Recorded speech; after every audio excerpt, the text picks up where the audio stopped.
Hello everyone, कैसे हो आप सब? आई होप आप सब ठीक होंगे। आज मैं आपको पढ़ाऊंगी chapter 2, rights in the Indian constitution. First chapter में मैंने आपको बताया कि जो इंडियन कॉन्स्टिट्यूशन है वो कैसे बना, क्या होता है, कब बना, किसने बनाया, तो उसमें ये बताई थी। तो इसमें मैं आपको ये बताऊंगी कि rights in the Indian constitution, ये क्लास 11th का पॉलिटिकल साइंस का चैप्टर सेकेंड है। ओके। पिछले चैप्टर में मैंने आपको बताया था कि जो कॉन्स्टिट्यूशन होता है उसके बारे में, कि ये कब बना है, किसके द्वारा बना है। तो उसको थोड़ा रिवीजन कर लेते हैं। जो कॉन्स्टिट्यूशन है वो किसने बनाया था? वो कॉन्स्टिट्यूंट असेंबली ने बनाया था, जो कि कब फॉर्म्ड हुई थी? वो 1946 में। तो ये मैंने आपको बोला था कि ये इम्पोर्टेंट है। अब हम इस चैप्टर में rights in the Indian constitution देखेंगे कि इंडियन कॉन्स्टिट्यूशन में कौन कौन से राइट्स होते हैं। Okay. First is what is the right. सबसे पहला यही है पॉइंट कि राइट क्या होता है। बेसिकली राइट क्या होता है? अ क्लेम और entitlement that a person can make against other or state to protect or enjoy something important like life, freedom, property, religion। मतलब वो चीज जिसको पाने का तुम्हारा हक है। ठीक है। राइट मतलब वो चीज जिसको पाने का तुम्हारा हक है, जैसे कि तुम्हारा हक है जीने का, प्रॉपर्टी का, रिलीजन की तुम ये अपना रिलीजन जो है बदल नहीं सकते, ये तुम्हारा हक है। तो वो होता है राइट। ठीक है। तो उसके बाद पढ़ते हैं हम ये जो कुछ कीवर्ड्स हैं इसमें, जैसे इंटाइटलमेंट है, क्लेम है, प्रोटेक्शन है। तो इंटाइटलमेंट क्या होता है? You are allowed to have और डू समथिंग, मतलब कि तुम कुछ भी करने के लिए तुम अलाउड हो। ठीक है। और क्लेम मतलब यू कैन डिमांड इट, मतलब तुम डिमांड कर सकते हो। प्रोटेक्शन मतलब the law state must protect it, मतलब लॉ तुम्हारी मदद करेगा पूरी। ठीक है। तो बस इसमें बेसिकली ये राइट के बारे में बताया गया है कि राइट क्या है। जैसे कि एग्जांपल लेते हैं कि बोलने का राइट, तुम्हें बोलने का हक है। कोई तुम्हारी आवाज जो है वो जबरदस्ती बंद नहीं कर सकता। फिलहाल जब तक तुम किडनैप ना हो जाओ तब कर सकता है, लेकिन वैसे तुम्हारी कोई आवाज जबरदस्ती बंद नहीं कर सकता। तो ये तुम्हारे लिए एक राइट है। ओके। राइट इम्पोर्टेंट क्यों है? ठीक है। तो ये जानना बहुत इंपॉर्टेंट है कि हाँ भाई हमें राइट क्यों चाहिए। तो देखते हैं। राइट हमें सम्मान के साथ जीने देते हैं, मतलब हमारी पूरी फ्रीडम के साथ हम ये जीने देते हैं। ओके।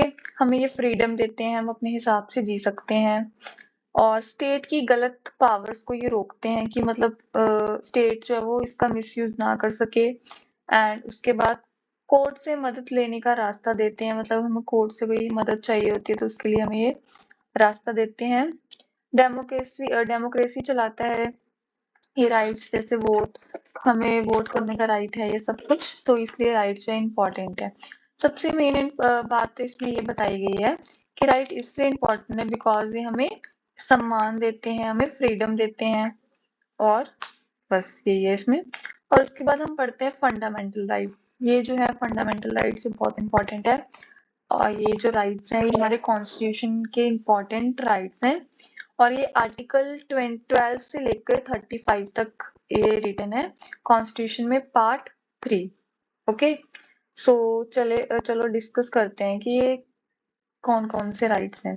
तो ये टोटल 6 ग्रुप्स हैं। इसमें बताया गया है राइट टू इक्वालिटी, जो आर्टिकल 14 से लेकर 18 तक है। Second is right to freedom, जो आर्टिकल 19 से 22। राइट अगेंस्ट एक्सपोल्यूशन आर्टिकल 23 से 24 है। Right to freedom of religion, cultural and educational right, and right to constitutional remedies. 6 rights हैं। ओके। सो ईच ग्रुप है सेवरल आर्टिकल्स, मतलब इसमें हर एक ग्रुप का जो सेवरल सेवरल आर्टिकल दे रखा है। तो मैं आपको एक्सप्लेन करती हूँ एक एक आर्टिकल भी इसमें क्या बता रखा है। Okay. So the first one is right to equality. Right to equality जो है गाइस, ये आर्टिकल 14 से लेकर 18 तक इसमें राइट टू इक्वालिटी के बारे में बताया गया है। तो पहला है आर्टिकल नंबर 14। आर्टिकल नंबर 14 में क्या कहता है?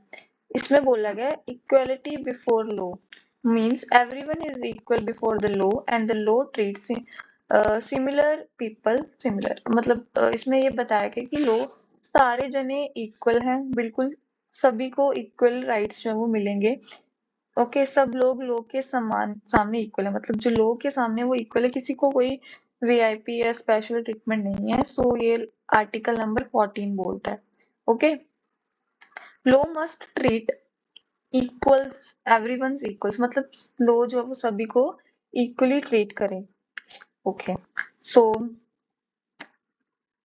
हाँ, जैसे एग्जांपल में बता रखा है कि पुलिस जो है वो किसी एक बंदे को क्राइम के लिए अरेस्ट नहीं कर सकता विदाउट अ रीजन।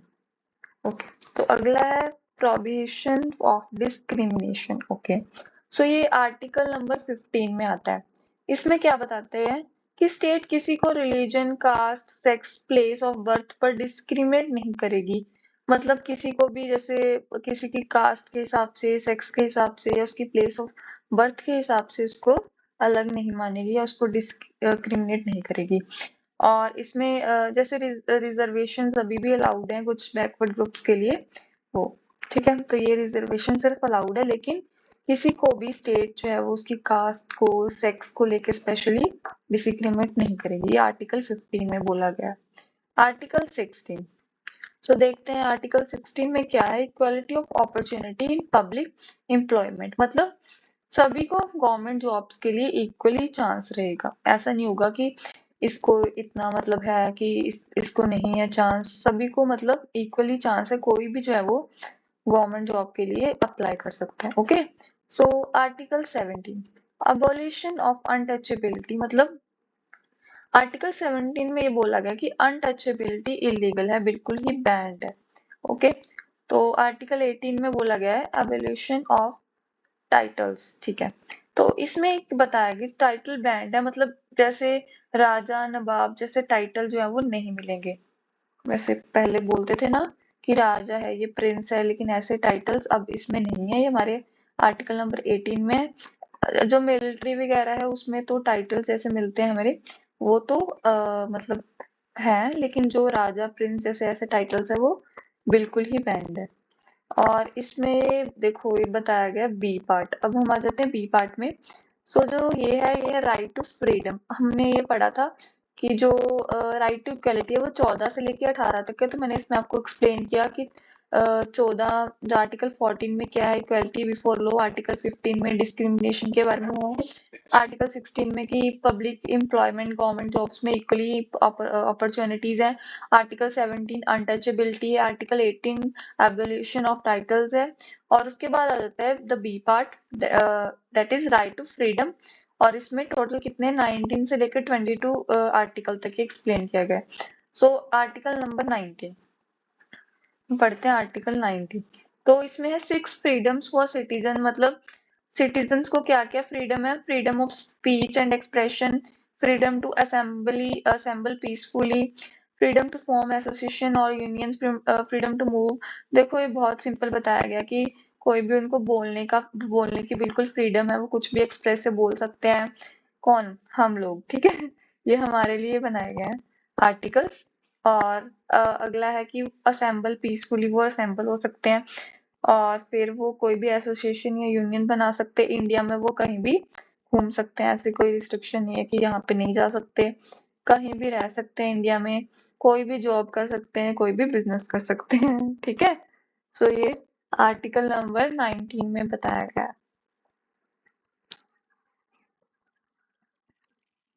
उसके बाद है आर्टिकल 20 के।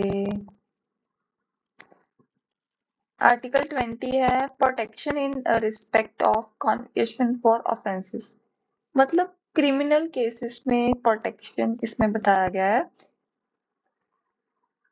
No retrospective criminal law, you cannot be punished for an act that was not an offense when you did it।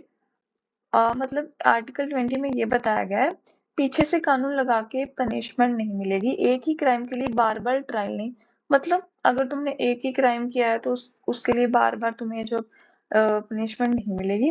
No double, यहाँ पे लिखा होगा नो डबल जियोपार्डी, से जो कहते हैं you can't be tried twice for same offence. और protection against self incrimination, you can not be force to testify against your self.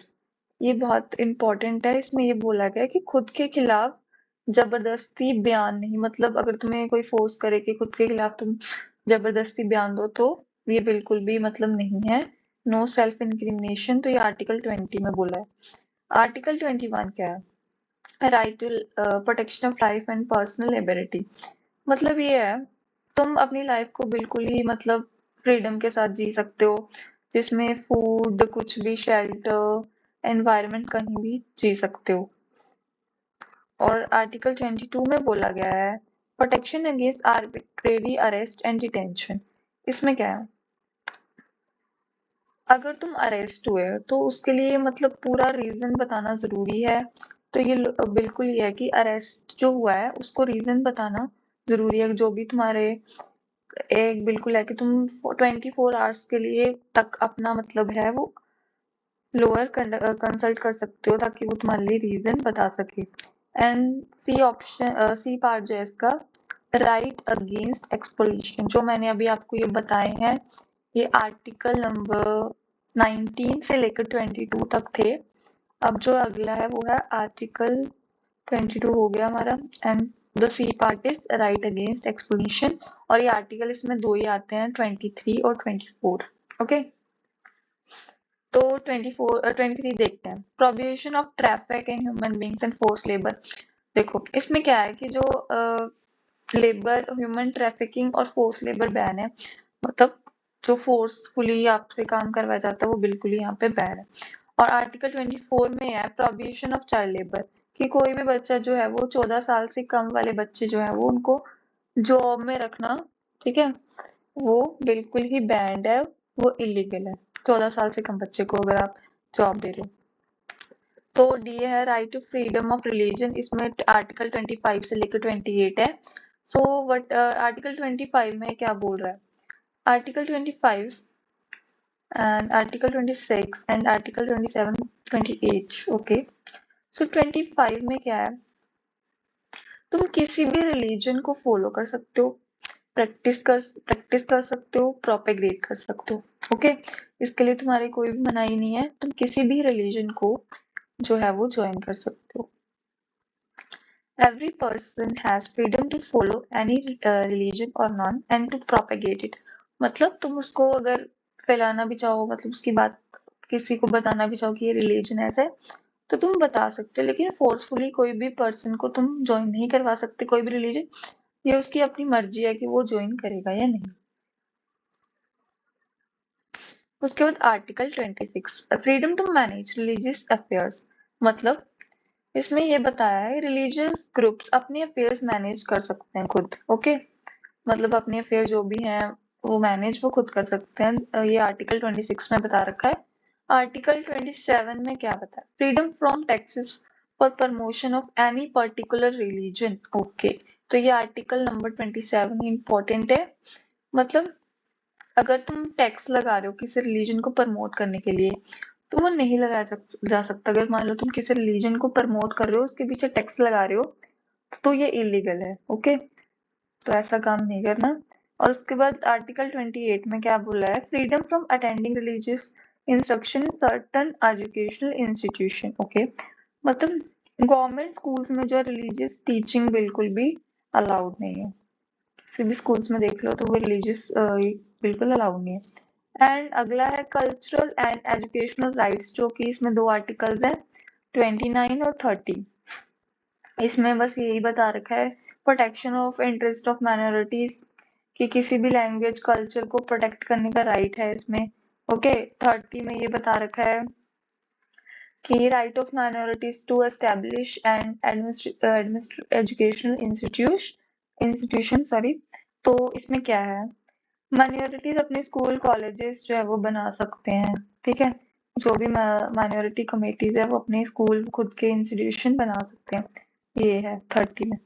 और उसके बाद है right to constitutional remedies. Okay, ये आर्टिकल 32 है। इसमें क्या है?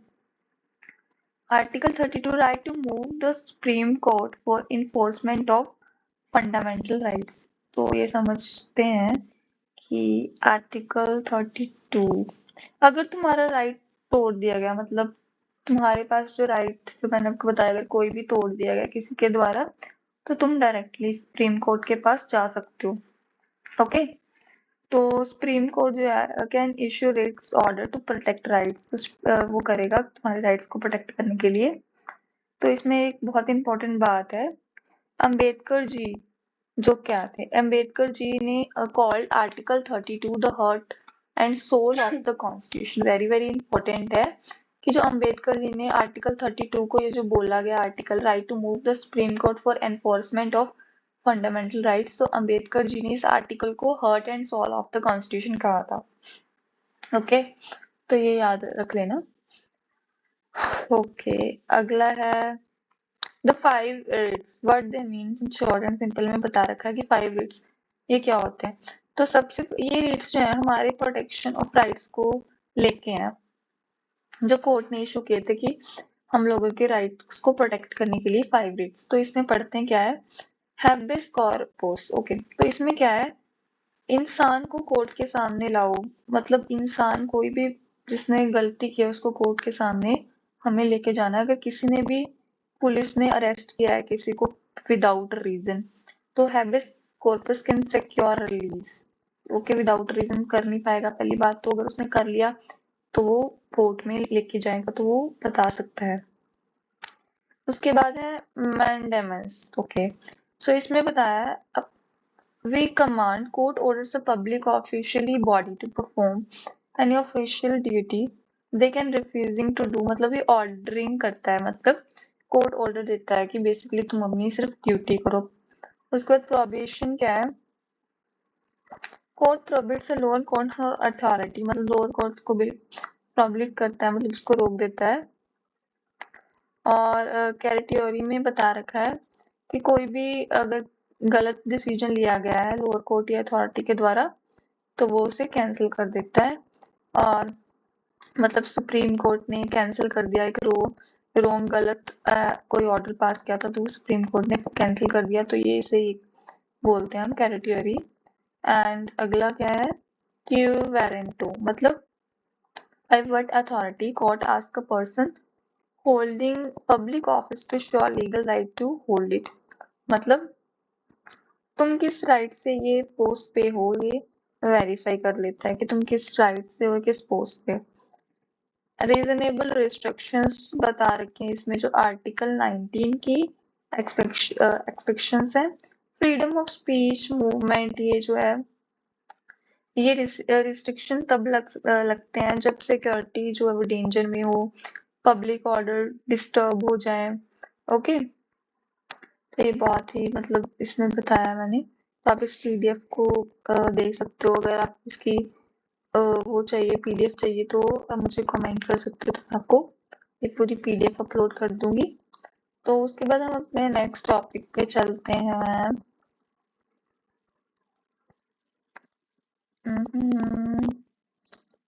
सेवेंथ हाँ, difference between fundamental rights and directive principles में यहाँ पे डिफरेंस बताया है। फंडामेंटल राइट्स जो है वो कोर्ट इन्फोर्स करता है। ओके, मतलब इसमें यही बता रखा है कि fundamental rights basically policy goals for the state, provide free education, reduce poverty, मतलब ये जो ये है कोर्ट के द्वारा इन्फोर्स किए जाते हैं फंडामेंटल राइट्स, लेकिन जो डायरेक्टिव प्रिंसिपल है ये कोर्ट इन्फोर्स नहीं कर सकता।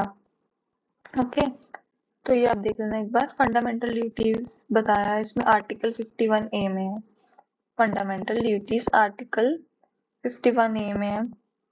और ये कौन कौन सी ड्यूटीज, इसमें क्या क्या है, सिटीजन्स के कर्तव्य, respect constitution, protect environment etcetera, सारा इसमें बताया है। एंड उसके बाद है इम्पोर्टेंट अमेंडमेंट्स है, मतलब इम्पोर्टेंट है, ये मैंने आपको अलग से लिख दिया। राइट टू प्रॉपर्टी, मतलब ये पहला जो हुआ था 44th अमेंडमेंट हुई थी, ठीक है। पहले जो राइट टू प्रॉपर्टी था ये क्या हुआ करता था, फंडामेंटल राइट। हमारा आर्टिकल 31 में ये फंडामेंटल राइट था, लेकिन 44th अमेंडमेंट जो 1978 में हुई उसको रिमूव कर दिया गया एज अ फंडामेंटल राइट और उसको एक लीगल राइट बना दिया गया अंडर आर्टिकल 300A में। Okay, so property is now protected but not as a fundamental right. ये इंपॉर्टेंट है गाइस कि जो राइट टू प्रॉपर्टी है पहले ये फंडामेंटल राइट हुआ करता था आर्टिकल 31 के अंडर, लेकिन 44th अमेंडमेंट कि जो 1978 में हुई थी उसके दौरान इसको हटाकर क्या बना दिया, एक लीगल राइट बना दिया आर्टिकल 300A में। ओके, और उसके बाद हम देखते हैं ये कुछ okay okay how can you get your right protected, ये राइट जो है तुम कैसे अपने प्रोटेक्ट कर सकते हो। तो इसमें बस यही बता रखा है, सुप्रीम कोर्ट जो है आर्टिकल 32 में इसमें बताया गया है, आर्टिकल 226 हाई कोर्ट के लिए है, ये सारे इसमें बताए गए हैं कि हाउ हम अपने राइट्स को कैसे प्रोटेक्ट कर सकते हैं इमरजेंसी के लिए। एंड फंडामेंटल राइट्स इसमें बता रखा है, इमरजेंसी में कुछ राइट्स सस्पेंड हो सकते हैं, मतलब मेनली आर्टिकल 19 इसमें आता है, ठीक है। During a national emergency enforcement of certain fundamental rights, mainly article 19 can be suspended, okay। But कुछ बेसिक प्रोटेक्शन जैसे आर्टिकल 20 के स्ट्रांगली प्रोटेक्टेड है।